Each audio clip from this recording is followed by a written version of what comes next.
砰！冰冷的铁皮垃圾桶被赵天宇一脚踹得剧烈晃动，随即轰然倒地。腐烂的香蕉皮、发霉的面包碎屑、揉成团的废纸裹挟着酸腐的异味，如同瀑布般倾泻而出，瞬间将蜷缩在墙角的凌晨从头到脚裹得严严实实。黏腻的污渍粘在头发和校服上，刺鼻的气味呛得他不住干呕，喉咙里涌上阵阵腥甜。可耳边传来的却是更加肆无忌惮的哄笑，像针一样扎进他的心里。凌晨，你这没人要的废物，走路都不看路，敢挡本少的道，活腻歪了。赵天宇双手插在限量版运动服口袋里，居高临下的用运动鞋鞋尖捻了捻凌晨的膝盖，语气里的戏谑与轻蔑几乎要溢出来。他身后的3个跟班立刻附和着哄笑，其中一个染着黄毛的跟班还故意踢了踢地上的垃圾，让更多污渍溅到凌晨身上。另一个则举起手机，镜头死死对着凌晨狼狈的模样，嘴里念叨着快拍下来，发群里让大家都看看。凌晨死死咬着下唇，直到尝到浓重的血腥味才松开，指甲深深嵌进掌心，渗出血丝也浑然不觉。他猛地抬起头，眼底翻涌着屈辱与愤怒，可瘦弱的身躯在人高马大的赵天宇面前显得那么不堪一击。他今年17岁，身高刚过1.7米，体重还不足100斤，常年的营养不良让他面色蜡黄，手臂细得像芦苇杆。而赵天宇不仅家境优渥，从小健身练拳，身形比他壮了1圈不止，手臂上的肌肉线条隔着衣服都清晰可见。更致命的是，赵天宇的父亲赵四海是青云中学的最大校董，不仅给学校捐了整栋实验楼，还手握教职工的考核大权。在这所全市顶尖的私立高中里，赵天宇几乎是横着走。之前有个老师看不过去，说了他2句，第2天就被以教学能力不足为由调去了偏远校区。从那以后，再也没人敢招惹他，更没人会为一个靠助学金苟活的孤儿出头。青云中学是这座城市的教育金字塔尖，校门口停放的不是豪车就是专属接送专车，学生们非富即贵，要么就是凭顶尖成绩考进来的学霸精英。而凌晨是这里最格格不入的存在，父母在他10岁那年意外离世，只留下一间破旧的小平房和胸口这枚不起眼的黑色玉佩。他靠着政府的低保和学校的特殊助学金勉强糊口，每天的午饭只是2个馒头就着咸菜，衣服也是洗得发白的旧校服。好不容易考上青云中学，本以为能靠知识改变命运，却没想到成了校园欺凌的固定目标，抢他的饭卡，藏他的课本，把他的作业本扔进厕所，在走廊里故意撞倒他，这些事情早已成了家常便饭。而每次欺凌后，他只能默默忍受，因为他知道反抗只会换来更变本加厉的折磨。天宇哥，这废物还敢瞪你，要不要给他点颜色看看？黄毛跟班凑到赵天宇身边，谄媚地说道，同时握紧了拳头，指节泛白，眼神凶狠地盯着凌晨。把他拉起来，再给我扔进去。赵天宇不耐烦地挥了挥手，语气里满是玩腻了的烦躁，让他好好尝尝垃圾桶的滋味，下次就知道该怎么给本少让路了。2个跟班立刻上前，像拖死狗一样拽住凌晨的胳膊，粗糙的手掌用力掐进他的皮肉里，疼得他浑身一颤。凌晨拼命挣扎，喉咙里发出压抑的呜咽。他看向周围围观的同学，人群里有他认识的同班同学，也有其他年纪的学生。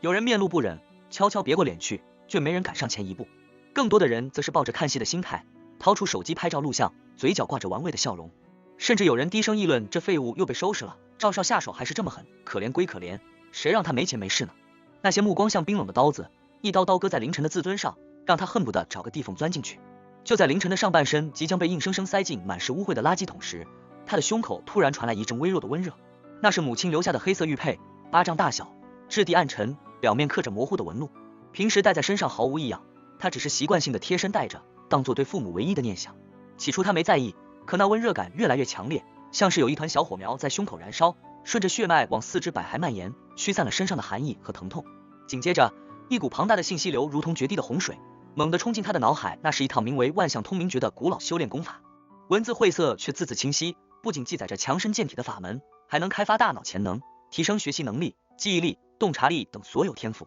甚至能感知天地间的灵气，修炼到高深境界，更有隔空取物、预判危险的神奇能力。除此之外，信息流还附带了玉佩的用法。这枚玉佩是一个小型储物空间，里面存放着3株百年灵草、1瓶淬体药液，还有一本功法详解，专门破解修炼时的疑难。剧烈的头痛让凌晨眼前一黑，耳边的哄笑、跟班的拉扯都变得模糊，他浑身一软，直接晕了过去。切，真没意思，晕得这么快。赵天宇撇了撇嘴，一脚踹在垃圾桶上，溅起的垃圾落在凌晨的脸上。算了，扔在这吧，让他好好醒醒，下次见了本少记得绕着走。说完，他一把抢过跟班手里的手机，翻看着刚才拍的视频，嘴角勾起恶劣的笑容，带着跟班扬长而去，留下凌晨在垃圾堆里昏迷不醒。周围的围观群众也渐渐散去，只留下满地狼藉。不知过了多久，凌晨缓缓睁开眼睛，头痛感已经消失，取而代之的是一种前所未有的清明，仿佛蒙在眼前的迷雾被吹散了一般。连空气中的异味都变得清晰可辨。他挣扎着从垃圾堆里爬出来，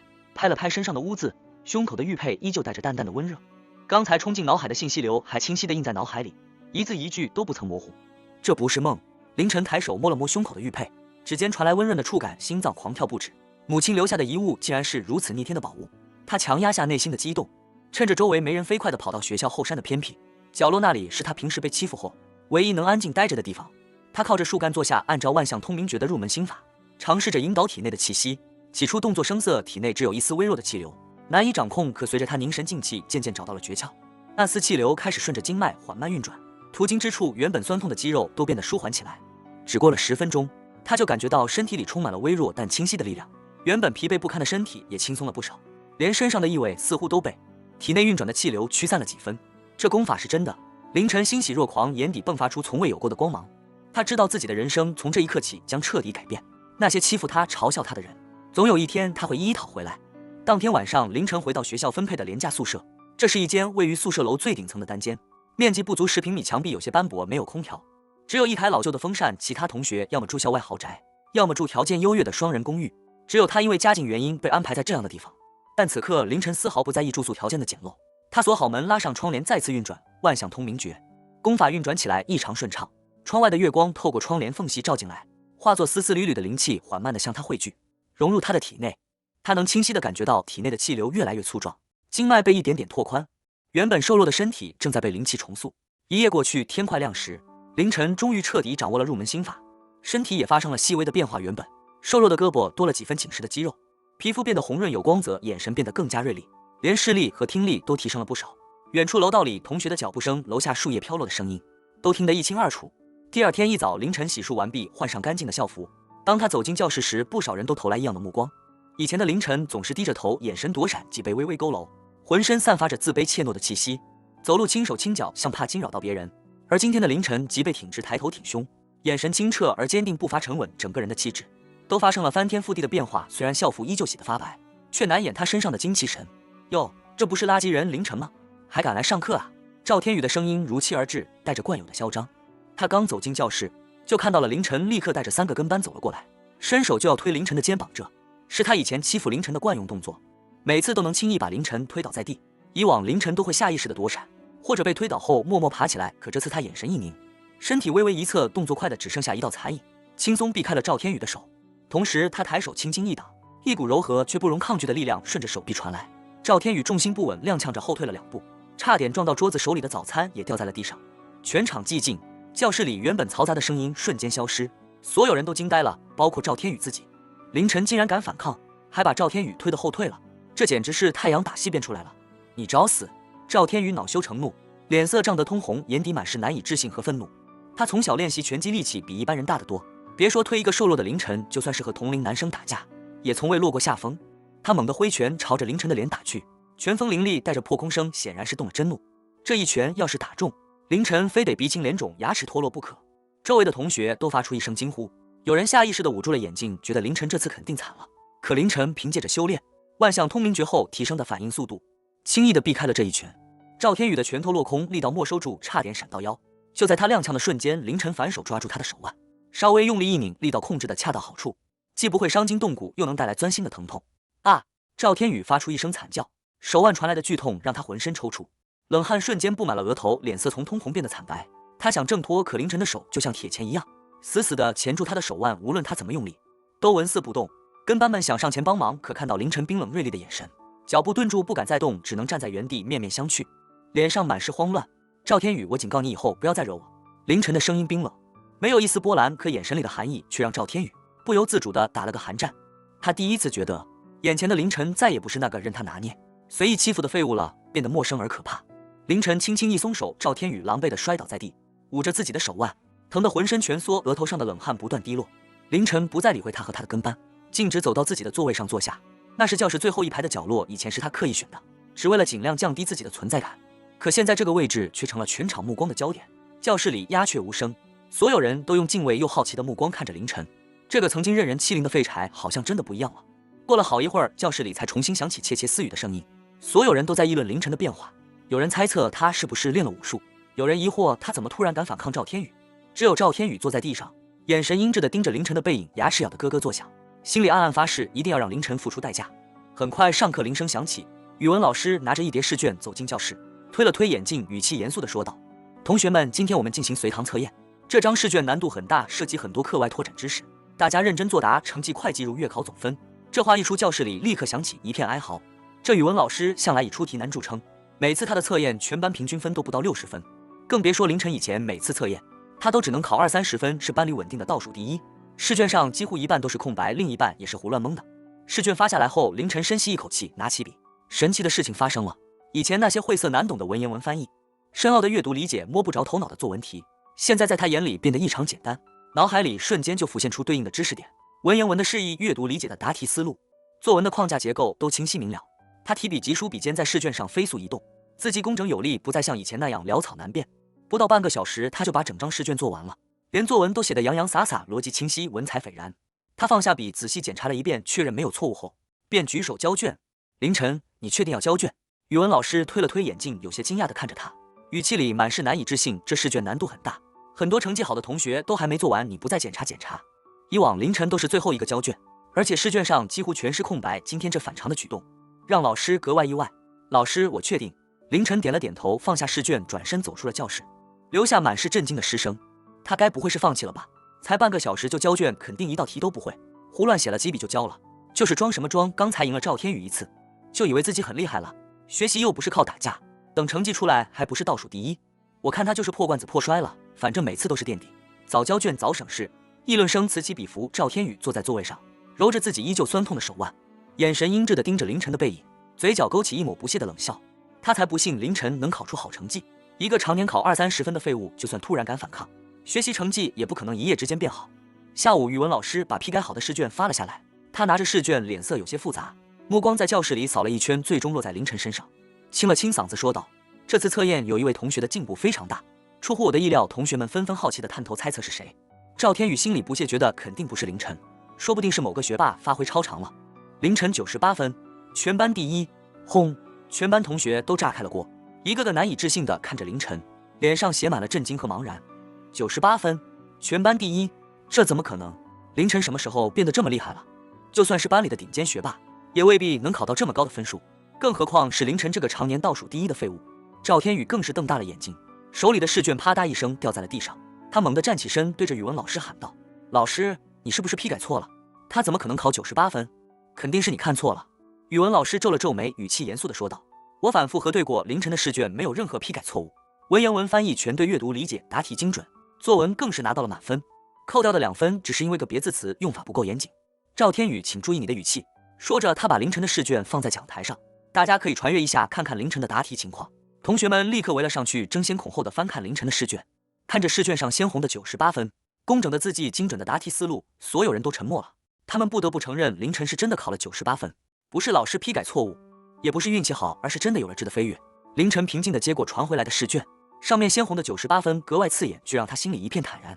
他知道这只是开始，凭借着万象通灵诀，他会变得越来越强，无论是学习还是实力。接下来的几天，凌晨彻底颠覆了所有人对他的认知，无论是数学、英语还是物理、化学，他每次测验都稳居全班第一，而且分数都接近满分，甚至在一次物理测验中考出了满分的好成绩，连老师都惊叹他的进步速度，称之为奇迹。老师和同学们都对他刮目相看，以前那些嘲笑他、欺负他的人，也都不敢再轻易招惹他。有人主动凑上来想和他结交，向他请教学习方法。凌晨虽然不善言辞，但也没有拒绝，只是简单的分享了一些学习技巧。他总不能说自己是靠修炼功法提升了大脑潜能。只有赵天宇心里越来越不服气，越来越嫉妒。他不甘心被一个以前任他拿捏的废柴超越，更不甘心自己在班里的风头被凌晨抢走。他思来想去，决定找自己的表哥张磊帮忙。张磊是附近一所职高的混混头目，手下有10几个小弟，平时在这一片横行霸道，打架凶狠，不少人都被他欺负过。赵天宇以前遇到解决不了的麻烦，都会找张磊出头。周五下午放学，凌晨刚走出学校大门，就被一群人拦住了去路。为首的是一个染着紫色头发、穿着花衬衫的青年，嘴里叼着烟，眼神嚣张，正是张磊。他身后跟着10几个混混，一个个流里流气，手里拿着木棍钢管，眼神凶狠地盯着凌晨，把他团团围了起来。你就是凌晨？张磊吐了一口烟圈，上下打量着凌晨，语气里满是不屑，敢欺负我表弟赵天宇，你胆子不小啊！赵天宇从张磊身后走出来，脸上带着得意的笑容，看着凌晨，语气嚣张。凌晨，这下我看谁还能帮你。今天我就要让你知道得罪我的下场让你把之前对我做的事情加倍还回来。周围的路人看到这一幕，都纷纷避开，不敢上前围观。他们都知道张磊的名声，生怕惹祸上身，有人拿出手机悄悄报警，也有人只是远远的看着，等着看好戏。凌晨神色平静，看着眼前的10几个混混，没有丝毫畏惧。经过这几天的修炼，他的实力又提升了不少，已经快要突破到万象通明诀的第1层中期，身体素质和反应速度都得到了极大的提升，对付这些只会恃强凌弱的小混混根本不在话下。赵天宇，你就这点本事，只会找外人帮忙，自己不敢动手。凌晨语气轻蔑地说道，眼神里的不屑让赵天宇脸色涨得通红。嘴硬，给我打，往死里打！张磊怒吼一声，挥手示意手下动手。10几个混混立刻蜂拥而上，挥舞着拳头和木棍，朝着凌晨打去，嘴里还发出凶狠的叫嚣声。凌晨眼神一冷，身体灵活地躲闪着混混们的攻击，他的速度极快，如同鬼魅一般，混混们的拳头和木棍纷纷落空，连他的衣角都碰不到。同时他出手凌厉，每一拳每一脚都精准地打在混混们的要害部位，膝盖、手肘、小腹，力道控制的恰到好处，既能让对方失去战斗力，又不会造成致命伤害。啊，我的胳膊，疼死我了！我的膝盖！惨叫声此起彼伏，不到5分钟，10几个混混就全都倒在了地上，抱着自己受伤的部位哀嚎不止，再也爬不起来了。张磊见状，脸色一变，没想到凌晨这么能打，他咬了咬牙，握紧手里的钢管，朝着凌晨的后背狠狠砸去。凌晨早已察觉到身后的攻击，他猛地转身侧身避开钢管，同时抬手抓住张磊的手腕，用力一拧，钢管哐当一声掉在地上，紧接着他一脚踹在张磊的胸口，张磊发出一声惨叫，摔在地上，吐出一口鲜血，眼神里充满了恐惧，再也不敢上前了。赵天宇吓得脸色惨白，双腿发软，浑身不停地颤抖，转身就要跑。他怎么也没想到凌晨竟然这么厉害，连张磊都不是他的对手。想跑，凌晨身形一闪，瞬间出现在赵天宇面前，抓住他的衣领将他提了起来。赵天宇双脚离地，吓得魂飞魄散，双手胡乱挣扎，嘴里连连求饶：凌晨，我错了，我再也不敢惹你了，你放过我吧，我不该找我表哥来打你，不该欺负你，你饶了我这一次吧。凌晨眼神冰冷，看着他惊恐的模样，没有丝毫怜悯。放过你可以，但你要答应我2件事。第一，明天早上在全班同学面前把以前欺负我的事情一一给我道歉，态度要诚恳。第二，以后不准再欺负学校里的任何同学，无论是谁都不准动，否则我不会饶了你。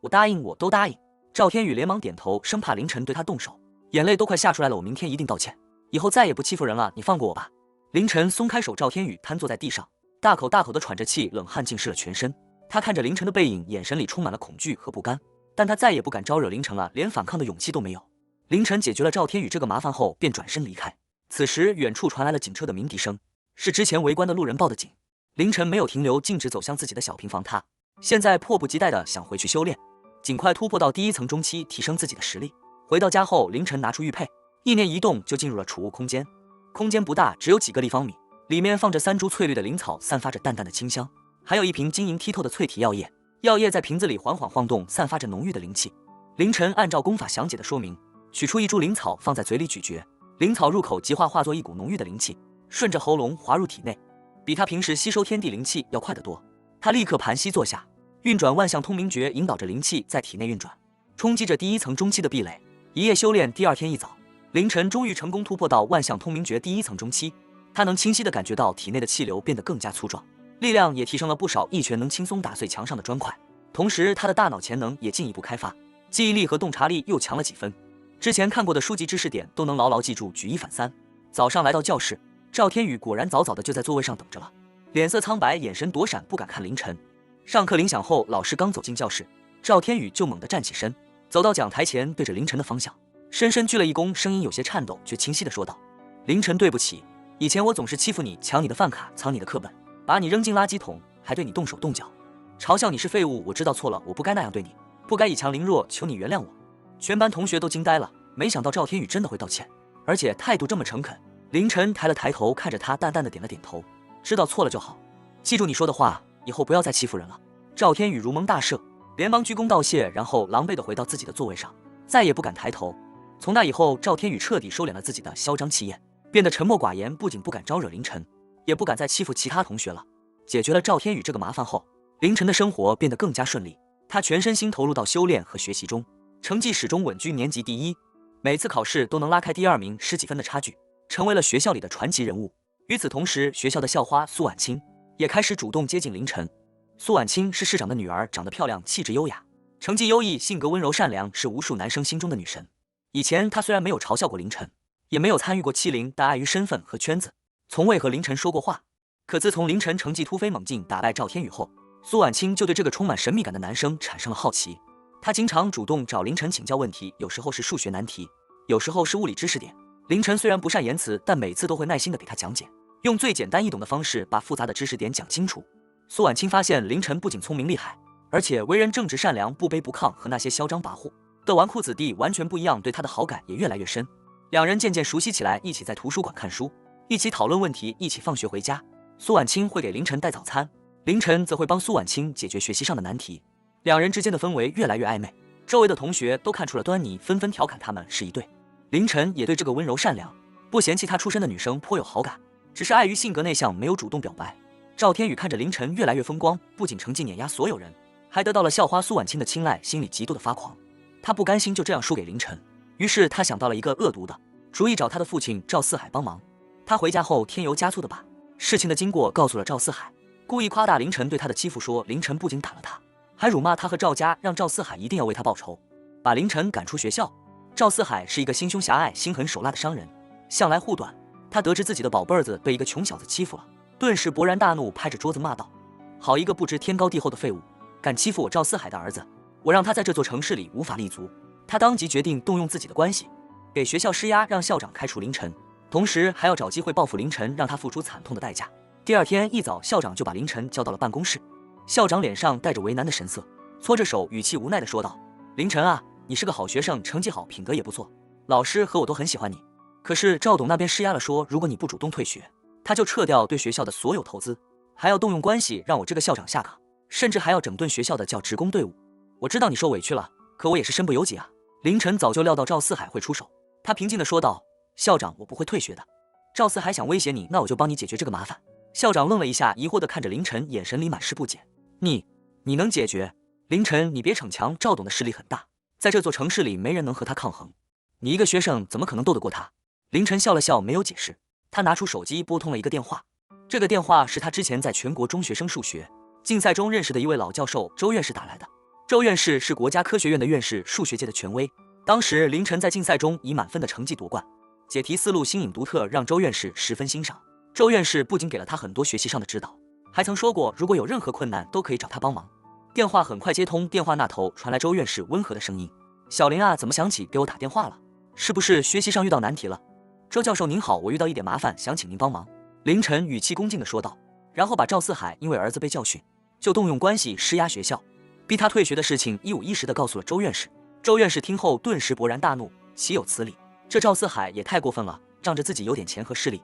就为所欲为，还想耽误你这么好的人才。小林，你放心，这件事我来帮你解决，绝对不会让他得逞。挂了电话后，凌晨对校长说：“校长，你放心，最多1个小时，赵四海就不会再找你麻烦了。”校长半信半疑，但看着凌晨自信的眼神，也只能选择相信他。他坐在办公桌后，心神不宁地等待着，心里既希望凌晨能解决麻烦，又担心赵四海的势力太大，连周院士都无能为力。果然不到1个小时，校长的手机就响了。电话是赵四海打来的，电话那头的赵四海语气恭敬，甚至带着一丝谄媚，和之前的嚣张跋扈判若两人。王校长，实在对不起，是我误会凌晨同学了，都是小儿不懂事，胡说八道，给您和凌晨同学添麻烦了。您放心，我绝对不会再追究此事，而且我会追加对学校的投资，再捐一栋教学楼，算是给凌晨同学赔罪。校长惊呆了，手里的手机差点掉在地上。他没想到凌晨竟然真的有这么大的背景，连赵四海都被震慑住了。他挂了电话，看向凌晨的眼神充满了敬畏和崇拜，连忙说道：“凌晨同学，太感谢你了，多亏了你，不然我真不知道该怎么办了。举手之劳。”凌晨淡淡一笑，转身走出了校长办公室。他知道周院士的影响力远超他的想象，解决赵四海这样的商人，对周院士来说不过是一句话的事情。凌晨走出校长办公室，正好碰到了赵天宇。赵天宇看到凌晨脸上露出疑惑的神色，他以为凌晨已经被开除了，怎么还能从校长办公室里走出来，而且看起来毫发无损？怎么很惊讶我还在这里？凌晨语气平淡地说道，眼神里带着一丝戏谑。赵天宇心里咯噔一下，一种不好的预感涌上心头。他连忙拿出手机给父亲赵四海打电话，想问问情况。可电话接通后，传来的却是赵四海愤怒到极致的声音：“你这个蠢货，谁让你去招惹凌晨的？你差点害死我们全家！周院士都亲自打电话过来了，要是得罪了他，我们赵家在这座城市里就彻底完了。以后不准再提凌晨这个名字，也不准再招惹他，否则我打断你的腿！”说完，赵四海就怒气冲冲地挂了电话。赵天宇愣在原地，手里的手机滑落在地。周院士，他怎么会认识周院士？赵天宇终于明白自己和凌晨之间的差距已经不是一点点了，他再也无法撼动凌晨，甚至连仰望的资格都没有。从此他彻底收敛了所有的心思，变得沉默寡言，每天低着头走路，再也不敢看凌晨一眼，仿佛凌晨是他的噩梦。解决了赵四海父子这个麻烦后，凌晨的生活变得更加顺风顺水。他和苏婉清的感情越来越好，两人一起努力学习，约定一起考上清华大学。苏婉清的父母也知道了凌晨的存在，起初因为凌晨的出身有些顾虑，但在了解到凌晨的才华、人品以及周院士对他的赏识后，也渐渐认可了他，甚至主动邀请凌晨到家里做客。与此同时，凌晨也没有放弃修炼，他利用玉佩里的灵草和淬体药液，修为提升得越来越快，不到2个月就突破到了万象通明诀的第2层。突破到第2层后，他的身体素质和各项能力都得到了极大的提升，不仅力量速度远超常人，感知能力也变得异常敏锐，能模糊地预判周围发生的事情，甚至能听到100米之外的声音。高考很快来临，凌晨沉着应对，发挥稳定，每一门考试都答得十分顺利。高考成绩出来那天，凌晨以全市理科状元的身份顺利考入了清华大学，苏婉清也凭借优异的成绩考上了清华大学的中文系，和凌晨在同一个校区，两人一起走进了梦想中的大学。进入清华大学后，凌晨依旧是最耀眼的那颗星。他不仅学习成绩优异，在各项科研比赛中屡获大奖，还凭借着出色的身体素质加入了学校的武术队，在全国大学生武术比赛中拿到了冠军，受到了学校领导和老师的高度重视。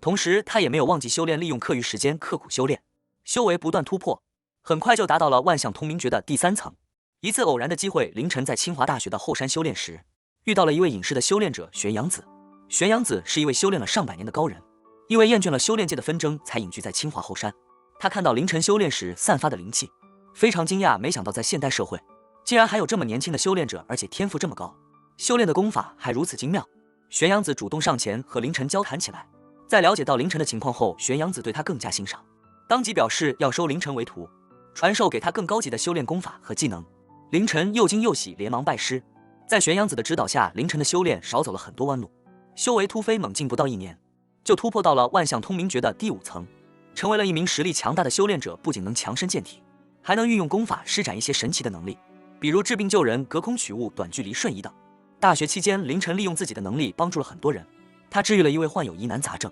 被各大医院判了死刑的老教授。在学校发生火灾时，他凭借着超快的速度救下了被困在教学楼里的10几名学生，还在一次地震中冲进废墟，救下了数百人的生命。他的名字渐渐被越来越多的人知道，成为了人们心中的英雄，也被修炼界的人所熟知。毕业后，凌晨没有选择进入大企业工作，也没有接受周院士的邀请进入科学院，而是创办了自己的科技公司。他利用修炼提升的大脑潜能，结合自己的专业知识，研发出了一系列领先世界的科技产品，智能芯片、新能源电池、人工智能机器人、能抵御自然灾害的防护装备等。这些产品一经推出，就风靡全球，彻底改变了人们的生活，也为凌晨带来了巨大的财富和声望。凌晨的公司迅速发展壮大，短短几年时间就成为了全球顶尖的科技企业，业务遍布世界各地，员工超过10万人。他也从一个一无所有的孤儿，变成了身价万亿的世界首富，登上了福布斯富豪榜的榜首，受到了全球各界的关注和尊重。但凌晨并没有忘记初心，他拿出大量的财富成立了慈善基金会，资助贫困学生，帮扶弱势群体，修建希望小学，研究疑难杂症，为社会做出了巨大的贡献。他还利用自己的修炼能力，培养了一批正义的修炼者，组建了修炼者联盟，专门打击那些利用修炼能力为非作歹的邪修，维护世俗的和平与稳定。苏婉清一直陪伴在凌晨身边，支持着他的事业。他毕业后进入了自己创办的公益组织，和凌晨一起做慈善，帮助那些需要帮助的人。两人在事业稳定后举行了一场盛大的婚礼，邀请了国内外的名流权贵亲朋好友，受到了全世界的祝福。婚礼上，苏婉清看着身边意气风发、温柔体贴的凌晨，脸上洋溢着幸福的笑容。他知道自己没有选错人，而赵天宇自从被凌晨彻底打压后就一蹶不振，他失去了往日的嚣张气焰，变得颓废不堪，学习成绩一落千丈，最终只考上了一所普通的专科学校。后来赵四海的公司因为经营不善，加上之前得罪了不少人，又失去了周院士等高层的庇护，很快就破产倒闭，欠下了巨额债务。赵天宇从一个锦衣玉食的富二代，变成了一无所有的穷光蛋，只能靠打零工勉强糊口，住最便宜的出租屋，每天为了生计奔波。有一次，赵天宇在电视上看到凌晨的采访，凌晨穿着高定西装，坐在豪华的办公室里，从容自信地谈论着自己的公司和慈善事业，身边依偎着优雅美丽的苏婉清，两人郎才女貌，无比登对。赵天宇看着电视里风光无限的凌晨，再看看自己满身尘土、狼狈不堪的样子，心里充满了悔恨和嫉妒。他后悔当初不该欺负凌晨，后悔不该心胸狭隘、嫉妒心作祟。可现在说什么都晚了，他再也没有能力和凌晨抗衡。